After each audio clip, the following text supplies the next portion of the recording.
Good morning student, मेरा नाम अरुणा है और आज हम ज्योग्राफी का थोड़ा सा बेसिक पढ़ेंगे। बेसिक उसकी स्टार्टिंग पढ़ेंगे कि आखिरकार सब्जेक्ट क्या है। देखिए, अगर आप थोड़ी सी भी क्यूरियोसिटी रखते हैं अपने आसपास के एटमॉस्फेयर को लेके कि हमारा वायुमंडल कैसे काम करता है, हमारी नदियां कैसे बहती है, हमारी मृदा की संरचना कैसे होती है, या आसपास जो भी आप एक अजीब सी गतिविधियां, भूकंप, ज्वालामुखी या जो भी गतिविधियां आपके चारों तरफ होती है, उनको देख के आपके मन में लगता है कि ये हो कैसे गई, इसको जानने के लिए अगर आप थोड़े से भी उत्साहित हैं तो आपके लिए ज्योग्राफी सबसे बेस्ट सब्जेक्ट है पढ़ने के लिए, समझने के लिए।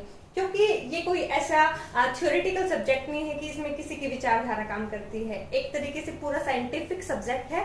कोई काम होता है तो उसके पीछे एक लॉजिक रहता है। थोड़ा सा आप लॉजिक समझिए, कंसेप्ट पूरा आपका क्लियर होगा। तो इसी उद्देश्य के साथ कि आप ज्योग्राफी को एक बेहतर तरीके से समझे, हम शुरू करते हैं। नाम से ही ज्योग्राफी दो शब्दों से मिलकर बना है, जियो प्लस ग्राफी। जियो मतलब भू, ग्राफी मतलब अध्ययन करना। भू माने अपनी पृथ्वी। सबसे पहले सब्जेक्ट का जो मीनिंग है वही है पृथ्वी का अध्ययन। अगर थोड़ी सी इसको साइंटिफिक तरीके से हम थोड़ा सा डेफिनेशन समझने की कोशिश करें तो हम कह सकते हैं कि भूगोल वह विज्ञान है जो मानव के ग्रह के रूप में पृथ्वी के अध्ययन से संबंधित है। एट लास्ट हमें पृथ्वी का अध्ययन ही करना है कि पृथ्वी पर कौन सी चीज कैसे कब क्या हो गई है। उन सब चीजों को जब हम बहुत अच्छे से जोड़ तोड़ कर पढ़ते हैं, उनके पीछे के कंसेप्ट, फैक्ट को जानते हैं और फिर जो समझते हैं क्लियरिटी के साथ, उसी से बनता है ज्योग्राफी। मेन है पृथ्वी का अपना अध्ययन करना। सब्जेक्ट की मीनिंग ही है पृथ्वी का अध्ययन करना। मेरी अब जैसे हर सब्जेक्ट को समझने के लिए उसको हम अलग अलग शाखाओं में बांट देते हैं, ऐसे ही आगे चलकर भूगोलविदों ने ज्योग्राफी को भी दो भागों में बांट दिया। भौतिक भूगोल,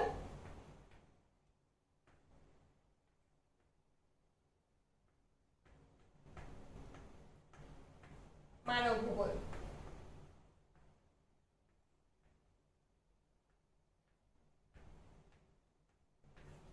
देखिए, कोई भी चीज हम पढ़ रहे हैं उसका एट लास्ट मानव को क्या बेनिफिट हो सकता है, सेंटर में हमेशा मानव ही रहता है। तो मानव भूगोल में हम मानव की को केंद्र में रख के क्या उसकी संस्कृति है, क्या उनकी सभ्यताओं का विकास कैसे कैसे हुआ है, उन सब चीजों का अध्ययन हम मानव भूगोल के तहत करते हैं। और अपने आप में भौतिक भूगोल और मानव भूगोल भी कोई अलग अलग शाखाएं नहीं है, वो भी अपने आप में एक इंटरलिंक रखती हैं।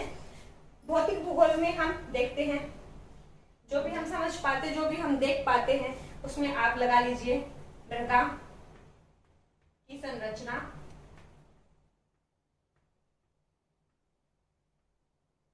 उसके संघटक,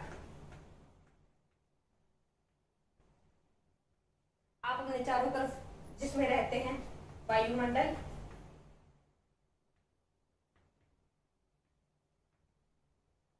समुद्र,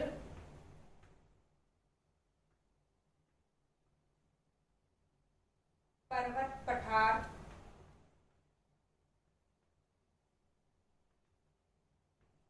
इन सब की संरचना कैसे हो गई है, इन सब का डिटेल एनालिसिस, इन सब को डिटेल हम भौतिक भूगोल के तहत पढ़ते हैं।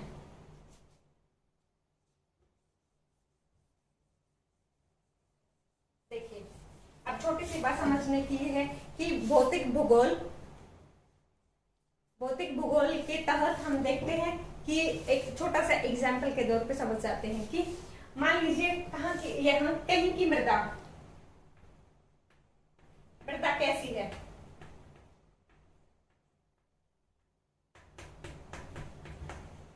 यही वो फैक्टर है, यानी कि मृदा ही वो फैक्टर है जो डिसाइड करेगा कि वहां पे खेती कैसी होगी, वहां की वनस्पति कैसी होगी।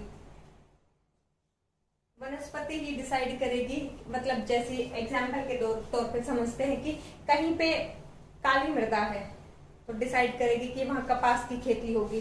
कहीं पे लेटराइट मृदा है तो डिसाइड करेगी कि वहां चाय की खेती होगी। वही खेती हमारे आसपास के मानव के जीवन को भी इफेक्ट करती है, प्रभावित करती है। उसी के हिसाब से वहां पे उद्योग स्थापित होते हैं, उसी के हिसाब से लोगों को वो रोजगार देती है। यानी कि लोगों सामाजिक प्लस सांस्कृतिक, कुछ हद तक सांस्कृतिक प्रभाव भी डालती है।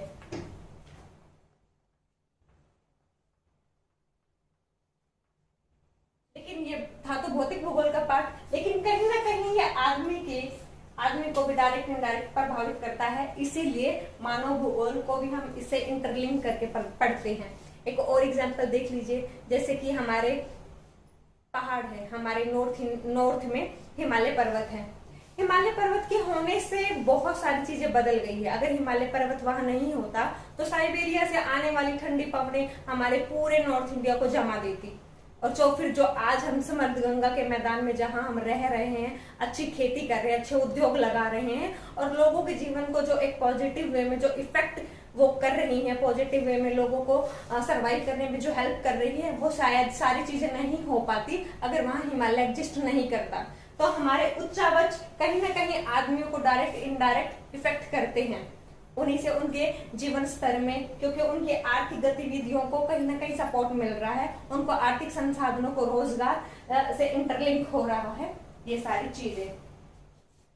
तो कोई भी चीज ऐसा नहीं, कोई भी विषय ऐसा नहीं रहता कि वो अपने आप में अलग रहता है। इंटरलिंक करके जब हम पढ़ते हैं, इसी तरीके से हम जैसे आगे आगे इन सब चीजों को हम डिटेल में आगे पढ़ेंगे। ये तो चलो स्टार्टिंग में थोड़ा सा ओवरव्यू है कि हम सब्जेक्ट को कैसे समझते, कैसे पढ़ेंगे। जब हम आगे चलेंगे तो इन सब चीजों को डिटेल में पढ़ेंगे। अब सबसे पहले हम बात करते थे भौतिक भूगोल।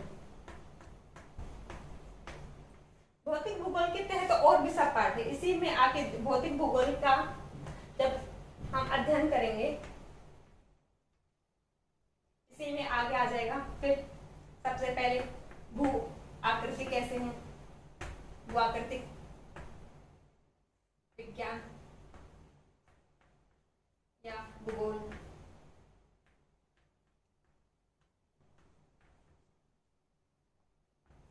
जलवायु विज्ञान,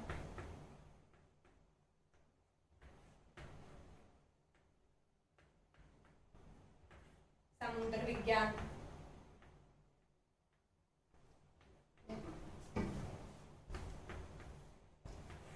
पर्यावरण विज्ञान,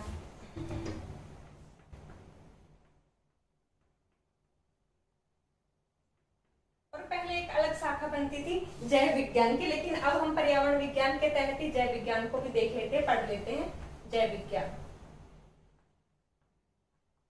जैसे जैसे आगे हम डिटेल में जाते हैं, इन सब चीजों का हम और डिटेल में गहराई से एक एक सब्जेक्ट का एक एक टॉपिक को अच्छे से पढ़ते जाते हैं, अच्छे से इनकी समझ अपनी विकसित करते हुए चलते हैं धीरे धीरे। अभी हम देखते हैं कि भू आकृतिक विज्ञान। सबसे पहले जब हमने पढ़ना स्टार्ट कर ही दिया तो सबसे पहले हमें यही पता रहना चाहिए कि हमारी पृथ्वी का निर्माण कैसे हुआ है। देखिए, ऐसा तो नहीं है कि पृथ्वी एकदम से कुछ बन गई है, कोई सेब संतरा तो है नहीं कि आज रात में पेड़ से तोड़ के लाई, कल तक सुबह पक कर तैयार, हम खा पी के फुर्सत हो सकते हैं, फिर बता सकते थे सेब मीठा था, संतरा मीठा था। ऐसा कुछ नहीं है। पृथ्वी के निर्माण में एक लंबा समय लगा है, पृथ्वी के निर्माण में एक लंबा समय लगा है। आज अगर देखा जाए तो लगभग 460 अरब वर्ष।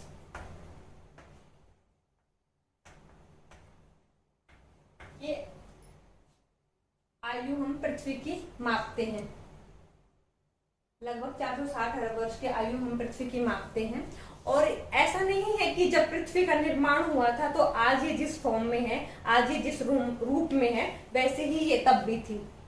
आज जो हम एक रूप देख रहे हैं पृथ्वी का, कहीं पर्वत बने, कहीं पहाड़ बने, कहाँ मैदान है, कहाँ चट्टान है, कहाँ गर्त है, कहाँ प्लेन मैदान है, ये हुआ होगा लगभग लाखों या करोड़ों साल पहले हुआ होगा। लेकिन हम यहाँ लगभग 460 अरब साल पहले की बात कर रहे हैं। जब पृथ्वी का निर्माण हुआ था तो पृथ्वी एक गर्म तप्त लावा के रूप में थी, पूरी तरल अवस्था में थी, पूरी तरल अवस्था में थी पृथ्वी। जब इसका निर्माण हुआ था तो पूरी तरल अवस्था में थी। देखिए, अब एक छोटा सा कंसेप्ट है, हम ये सारी चीजें पढ़ रहे हैं भूगर्भ की संरचना के बारे में।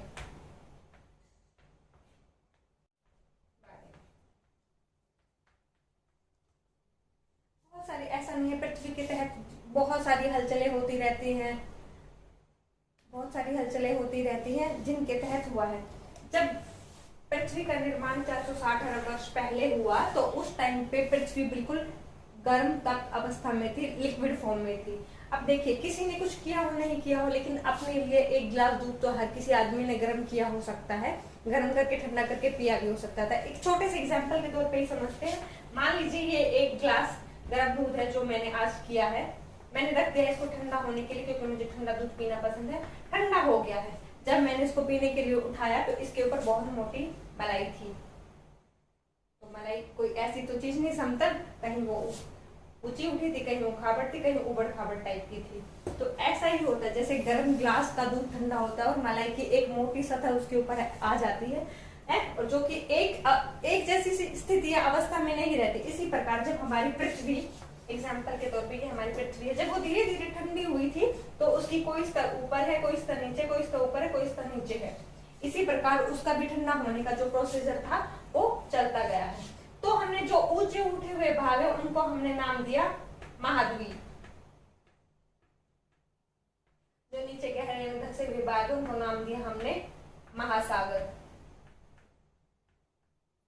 और देखिए, महाद्वीप में भी ऐसा कुछ नहीं है कि सारे समतल है, महाद्वीपों में भी कहीं कहीं पर्वत है, पहाड़ है, कहीं कहीं हिमालय जैसे शिखर है, चोटियां हैं। और महासागरों में भी ऐसे नहीं है कि पूरे प्लेन है, यहाँ उनकी गहराई हमने माप के बिल्कुल इक्वली कर दिया। कहीं कहीं महासागरों में गहरी खाइयां हैं, गहरी गर्तें हैं। तो इसी प्रकार पृथ्वी का भी निर्माण हुआ है, कहीं कहीं वो ऊंची है, कहीं कहीं वो नीची है। आंतरिक संरचना को जानने के लिए हम देखो तो अब दो आधार है। देखिए, एक होता है भौतिक, एक है रासायनिक।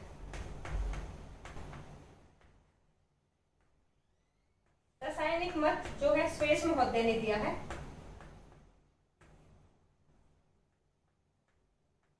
जो भौतिक मत है ये है आधुनिक मत।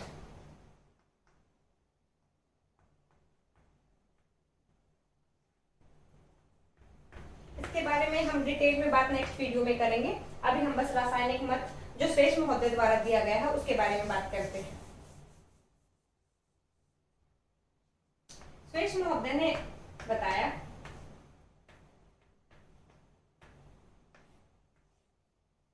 कि अगर कोई भी धातु भारी है उसको हम किसी लिक्विड चीज में डालते हैं तो जिसमें अधिक वेट है, जो भारी है, उसका निक्षेपण नीचे होगा, जो सबसे कम भारी है वो उसके ऊपर निक्षेपित होगी, और जो सबसे ऊपर है वो सबसे ऊपर रहेगी। इसी आधार पर उन्होंने पृथ्वी को बताया कि ये 3 परतों में विभाजित है। सबसे पहले उन्होंने ऊपर वाली दिया सियाल, सीमा, निफेद। इसके जो रासायनिक है इन्होंने इनको दिया निकिल प्लस फेरस से ये परत बनी है, सिलिका प्लस मैग्नीशियम से ये परत बनी है, सिलिका प्लस एल्यूमिनियम से ये परत बनी है। उन्होंने पृथ्वी का विभाजन इन 3 आधारों पर बताया और ये 3 परतें बताई कि इन 3 परतों से पृथ्वी का निर्माण हुआ है, सियाल, सीमा, निफेड। और जो इनके रासायनिक कंपोनेंट है सिलिका और एल्यूमिनियम कंपैरेटिवली सबसे कम हल्के हैं, तो सियाल परत में इनका निक्षेपण है। सीमा जो का निर्माण है सियाल प्लस मैग्नीशियम से हुआ है, और निफेड जो सबसे कोर है पृथ्वी का वो सबसे भारी धातुओं से यानी कि निकिल प्लस फेरस से बनी हुई है। तो आज की वीडियो में आज हम इतना ही करेंगे। कल हम इसके जो भी भौतिक कारण है उनको डिटेल में पढ़ेंगे आगे। तो आज की वीडियो में इतना ही, नेक्स्ट हम कल की वीडियो में देखते हैं। शुक्रिया।